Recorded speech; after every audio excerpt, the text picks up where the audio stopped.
Hey guys, in this video we're going to talk about how you can earn money in Monopoly Go. But before we begin, make sure to hit that subscribe button down below. It really helps me out.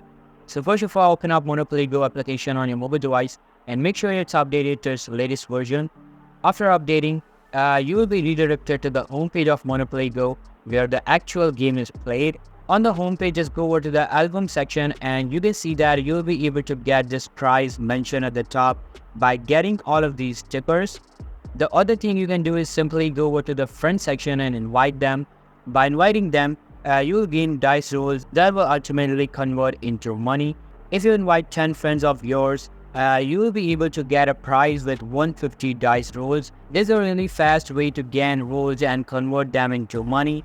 And this is basically how you can earn money in Monopoly Go. So that's all for today's video. Hope you liked the video. I'll be meeting you in the next one. See you soon. Bye.